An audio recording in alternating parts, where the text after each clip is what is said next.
El pop punk es el género musical que nos introdujo a muchos al mundo del punk, pero al mismo tiempo es la clase de música que suelen criticar los viejos amantes del género, principalmente por su atractivo comercial y su capacidad de interpelar a una gran audiencia. A pesar de sus haters, este género supo reinventarse a lo largo de los años y hoy estamos nuevamente ante otro pop punk revival. Por eso decidí hacer esta serie de 4 videos. Este que están viendo vendría a ser el tercero y les recomiendo ver los anteriores, pero si no tienen ganas, les hago un resumen.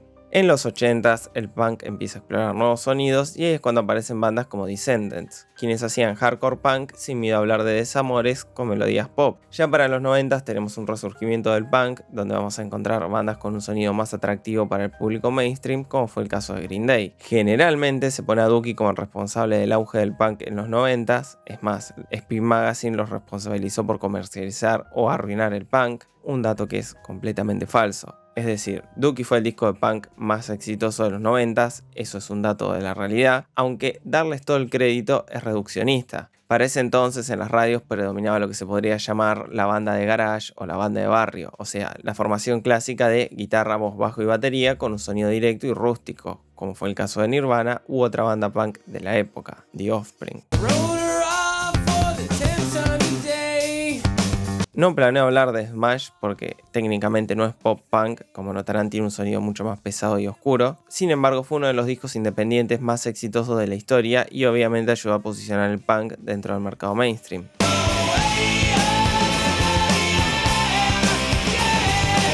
Ahora, The Offspring es recordada por su sentido del humor, específicamente los singles que sacaron a lo largo de los 2000.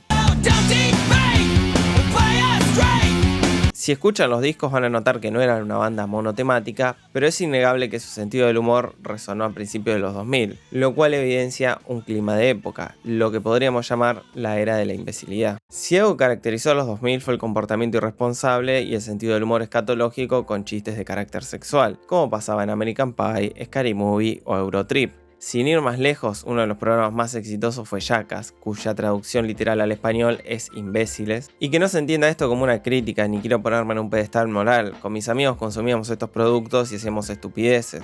Recuerdo que en un momento jugábamos al trineo en las escaleras con una tabla de skate sin ruedas. Por favor, no hagan estas cosas, o bueno, mínimo súbanlas a TikTok, qué sé yo, lucren con su estupidez, no hagan como nosotros que lo hacíamos gratis. A lo que voy es que se dejaba un poco la oscuridad de los 90s y se consumían productos menos reflexivos donde un grupo de hombres actuaban de manera infantil y descuidada. La banda que supo ser el soundtrack de esta época fue sin lugar a dudas Blink 182 con el disco Enema of the State. Si bien vamos a hablar de un solo disco de Blink en detalle, es bueno recordar que fueron una de las bandas más importantes para el desarrollo del pop punk, si no la más importante. Cada uno de sus discos tiene valor histórico. Todo empieza cuando 3 jóvenes californianos, Tom DeLonge, Scott Raynor y Mark Hoppus, empiezan a hacer música inspirados por el trabajo de Descendents y Screeching Weasel. En 1994 sacan su primer demo donde fácilmente se pueden rastrear qué artistas los influenciaron en el proceso creativo. En 1995 publican su primer álbum oficial donde incorporan el sentido del humor que los caracterizaría durante sus primeros trabajos.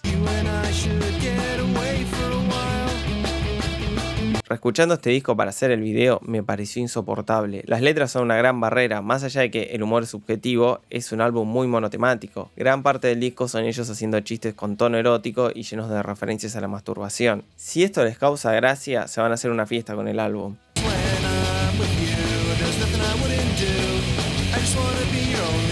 Sacando eso, los muchachos de Blink eran muy buenos compositores, al menos para estándares del mercado. Podían hacer música agresiva con cierto atractivo pop en la voz, aunque no los acompañaba la producción musical. El sonido de este álbum es muy amateur. O sea, en el disco ese sonido funciona, pero para hacer hits radiales necesitaban asesoramiento profesional. Es así como en 1998 sacan Dude Ranch, el primer éxito comercial de Blink.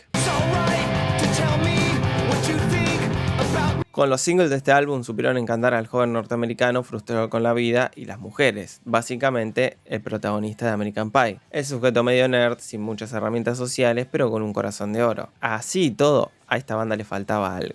Para cautivar a todo el planeta necesitaban ese sonido prolijo y poderoso que solo podía dar un estudio de grabación profesional. Y también necesitaban un nuevo baterista porque Scott los abandonó. Ahí es cuando suman a Travis Barker, quien para muchos es uno de los mejores bateristas de esta generación y probablemente lo sea, no es un debate que planeé plantear. La cuestión es que, gracias al capital invertido en la banda, la capacidad de Mark y Tom para hacer música y el talento de Travis en la batería, Blink puede sacar lo que sería un antes y un después en la historia del pop punk. Enema of the State de 1999. El primer track creo que define a la perfección el álbum y la filosofía del pop punk de finales de los 90s y principios de los 2000. Musicalmente está todo muy bien construido. Primero tenemos esa intro llena de energía acompañada por un punteo de guitarra sencillo para pasar esas estrofas con palm mute donde predomina el bajo, que sirve como antesala para ese estribillo cargado de distorsión, acompañados por esa voz limpia haciendo una melodía pop. Lo que más hace ruido en este track es la letra. En esta, nuestro protagonista quiere una novia a quien pueda entrenar como a un perro. Toda mi vida creí que esto era irónico, o sea, Tom encarnando el rol de este tipo con un pensamiento del siglo XIX, pero aparentemente no. Según tengo entendido, es literal y por algún motivo es tomado como comedia. Si se lo perdona es porque está el componente del perdedor simpático. En otras palabras, nuestro narrador se comporta como un imbécil, pero lo hace producto de su frustración con las mujeres. El día que encuentra a su amada, crecerá como ser humano. Básicamente el protagonista del 70% de las comedias románticas de esa época. Se podría decir que Descendants entra dentro de esta narrativa, solo que ahí estamos hablando de adolescentes literales. Cuando escribieron estas canciones los de Blink ya estaban pasando los 25 años y eran personas exitosas con una carrera. Suena que están queriendo capitalizar la frustración adolescente. Después tenemos Don't Leave Me. Musicalmente es algo muy sencillo pero que al mismo tiempo funciona, más que nada por las melodías y el poder de las interpretaciones. Siempre se los tira abajo porque hacían música simple, pero desde esa simpleza supieron hacer cosas grandes. Me sorprende como cada track de este disco podría haber sido un single. Esta también está narrada desde la perspectiva de un hombre abandonado. Por sí sola esta canción no representa nada, pero es evidencia de una temática recurrente dentro del disco. El protagonista percibiéndose como perdedor e inmaduro que persigue un amor imposible. Reconoce todos sus defectos, pero no va a hacer nada para cambiarlos. El tercer track es curioso porque Tom introduce su fascinación por los aliens. Si bien esta canción puede tener cierto tono irónico, el tipo realmente cree en eso. Teóricamente en un momento hizo contacto con ellos, pero vaya uno a saber. Por si no lo sabían, en 2015 Tom deja Blink para dedicarse a financiar proyectos que ayudan a probar que existe vida en otros planetas. Hace un par de años, gracias a su fundación, la CIA desclasificó varios documentos con videos reales de objetos que nunca pudieron ser identificados. Podrían ser seres de otro planeta o qué sé yo, algún tipo de programa secreto. A lo que voy es que no se volvió loco, realmente están buscando hacer avances en el tema y tienen un abordaje bastante serio. Después del segmento alienígena tenemos otro de mis tracks favoritos del disco, Going Away to College, que podría ser una referencia a My Love to College, quién sabe. Me gusta que empiece sonando como una radio a la distancia, le da un toque nostálgico que se lleva muy bien con la letra, donde Mark recuerda los días de secundaria y el miedo que trae la graduación. Me parece un buen ejemplo de canción escrita para adolescentes desde la perspectiva de un adulto. Él plantea todo con una mirada inocente, como si realmente la secundaria fuese una época mucho más fácil sin las preocupaciones que conlleva volverse adulto. Un aspecto a resaltar es que conecta tanto musicalmente como temáticamente con el track que sigue, What's My Age Again, la canción más importante del disco, o al menos una de las más populares.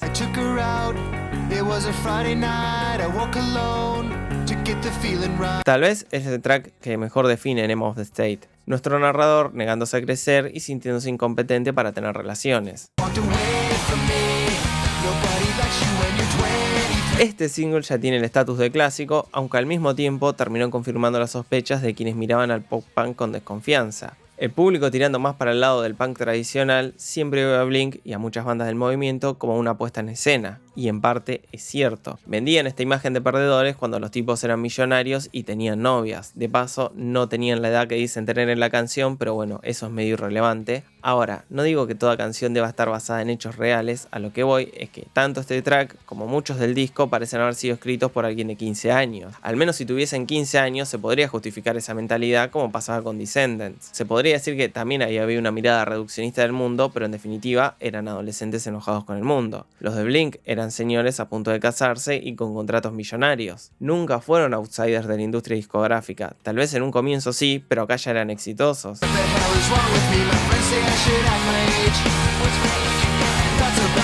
Más allá de la parte conceptual o ética, musicalmente es buenísima, no creo que nadie discuta eso a esta altura. El estribillo tiene arreglos interesantes en las voces que lo hacen atractivo, además el arpegio de la intro es icónico. Datazo, el arpegio de la guitarra fue inspirado por J.A.R. de Green Day, ahí tenemos otra conexión mística.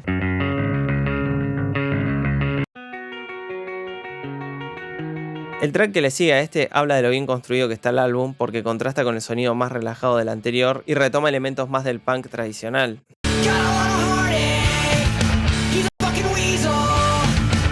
Lamentablemente para mí sigue el humor escatológico y las historias de adolescentes fracasados. Por las dudas aclaro, no es que esté mal hacer este tipo de humor, solo que no es lo mío. En esta Tom antagoniza como una especie de bully de secundaria. Les juro que cuando intento imaginar las personas involucradas en estas historias, mi mente recurre al cast de American Pie. Creo que en parte es porque ese tipo de películas contrataba actores de 30 para interpretar a adolescentes. Sin embargo, el álbum va a tener su momento emotivo con Adam's Songs. Esta debe ser la mejor canción del disco, o al menos es la que más me gusta a mí. Sin ir más lejos, por este single fue que escuché el álbum entero.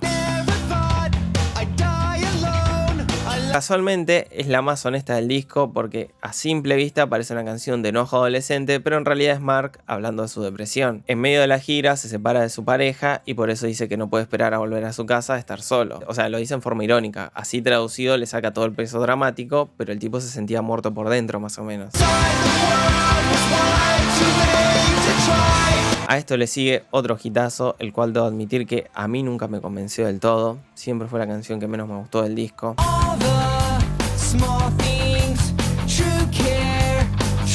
Este es el momento más pop de todo el álbum y tal vez de la discografía de Blink en general. Es una canción que Tom dedicó a quien sería su futura esposa. En esta Tom agradece el apoyo incondicional y promete amarla eternamente.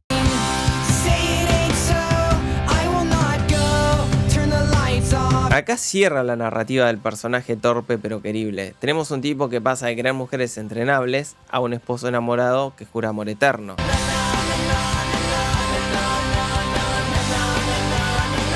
Al igual que la comedia romántica con tono sexual, tenemos un protagonista encaminando su vida gracias al amor verdadero, entre comillas. Por eso creo que el disco resonó tanto en adolescentes y jóvenes adultos. Plantea historias simples donde parecerían haber héroes y villanos. Nunca hay momentos de reflexión o autocrítica. Si una mujer los ignora, es un ser maligno, pero aquella que les da su amor es amor eterno. Por las dudas aclaro que no estoy cuestionando los sentimientos de Tom. De hecho, creo que estuvieron casados como 20 años. El punto es que, por canciones como estas, el pop punk nunca gozó de prestigio y a lo largo del tiempo se lo tomó como algo vacío y comercial. O sea, se puede escucharlo sin pensarlo mucho o ignorando las letras, pero así fue como se desvirtuó todo. El mercado se llenó de clones de Blink, tomando los aspectos más superficiales para lucrar con adolescentes enojados. En lo que queda del disco van a seguir canciones sobre aventuras de adolescentes como The Party Song, otro de los tracks más punk en un sentido tradicional. Nuevamente tenemos una historia de adolescentes yendo a una fiesta donde se enamoran de una chica que otra vez los rechaza. También en esta línea está Anthem Song, la cual habla de otra fiesta adolescente donde el protagonista sale de su casa para una fiesta y va a ser descubierto por sus padres. En serio, este disco parece haber sido escrito por los guionistas de American Pie, sin contar que la canción Matt literalmente está en American Pie.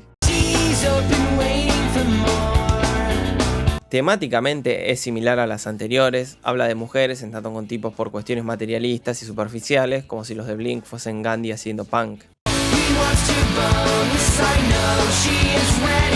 Dejando mis críticas de lado, Este disco marca un antes y un después dentro de la historia del pop punk. No solo era un negocio millonario, también subieron la vara respecto al sonido. Estamos lejos de la estética rústica de Descendants. El sonido del pop punk empezó a ser mucho más cuidado y ambicioso. Eran trabajos simples a nivel composición, pero todo el disco sonaba gigante. Nadie en su vida hubiese imaginado este tipo de presupuesto para un álbum de punk. En esta época es donde van a aparecer bandas como Sum 41, Yellow Card, Simple Plan, e incluso podrían meter a Avril Lavigne en esta lista, sumado a una infinidad de artistas que seguro no estoy nombrando. En lo que respecta a la carrera de Blink, luego de Name of the State lanzan Take Off Your Pants and Jacket.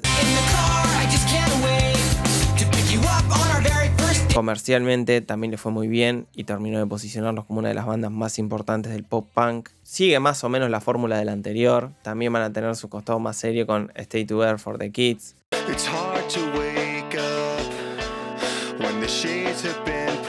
A mí por lo menos me parece tan bueno como Name of the State, incluso al día de hoy creo que me gusta más.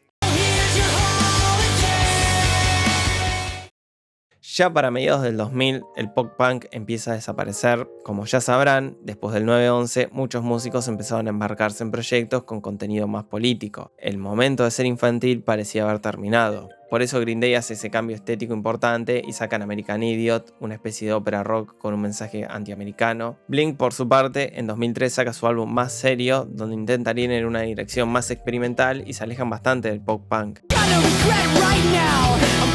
Es un disco que en sí está bueno y tiene grandes canciones como Feeling This o I Miss You, otro de sus hits más exitosos. Además evidencia que el pop punk empezaba a mutar para ir incorporando elementos de otros géneros musicales.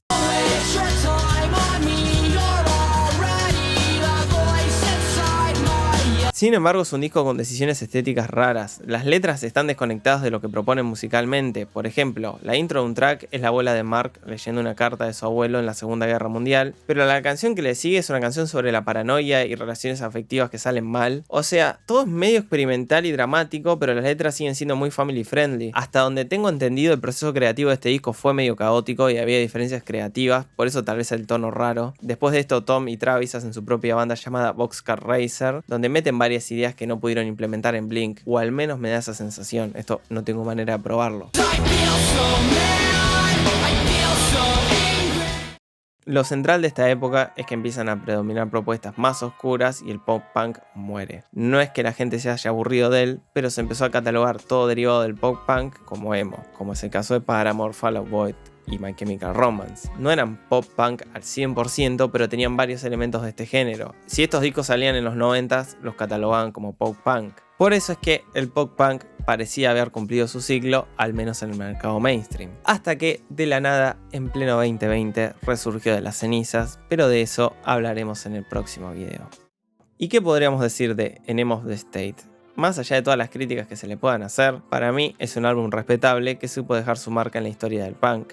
Sé que ante este tipo de videos no hace falta quien proponga ignorar las letras y no pensar demasiado, cosa que no puedo hacer en este momento. Estoy haciendo un video. No iba a grabar un video de 35 minutos escuchando el disco en silencio, asintiendo con la cabeza. Si bien es un disco sin muchas pretensiones, nos habla de un momento de nuestra historia y ese es el punto, repensarlo y problematizar. No propongo cancelar a los de Blink o sentir culpa por haber escuchado música incorrecta entre comillas. La gracia es pensar por qué nos resultó tan atractivo en su momento y hoy en día tal vez todo lo contrario. Además, por más inmaduro que sea, nos sirvió a muchos para iniciar en el mundo del punk. Tal vez todos en nuestra vida necesitamos ese momento de descuido adolescente para madurar y pasar a otra cosa, sin olvidar de dónde venimos y escuchando cada tanto discos como Name of the State, aunque sea solo por su valor nostálgico. Y con eso voy a terminar el video. No se olviden que la semana que viene sale la última parte de esta serie, donde veremos qué pasó con Blink y cómo apareció Machine Gun Kelly. Por ahora me despido, como siempre agradeciéndole a la gente que mensualmente hace su aporte haciéndose